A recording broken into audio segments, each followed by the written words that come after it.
ఇప్పుడు ఎందుకు సుబ్బారెడ్డి ఉన్నాడు, ఇప్పుడు జగన్మోహన్ రెడ్డికి చిన్నాను కాబట్టి సుబ్బారెడ్డి కూడా క్రిస్టియనే లెక్కట, తెగ పెట్టేస్తున్నారు. అసలు సుబ్బారెడ్డి అనేవాడు నాకన్నా పెద్ద హిందువు.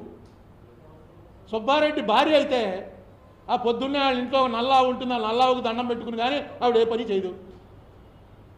నేను ఇంతకుముందు చెప్పానే మీకు, గ్రహణం రోజున ఒక్క సుబ్బారెడ్డి ఇంట్లోనే రాత్రి 9:30 గ్రహణం వదిలింది.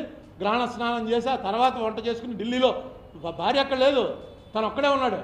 అయినా 9:30 అయిన తర్వాతే స్నానం చేసి వంట చేసుకుని నాకు చెప్పాడనమాట, నీకు గ్రహణం పట్టింపు ఏమైనా ఉంటే భోజనానికి మా ఇంటికి వచ్చేది.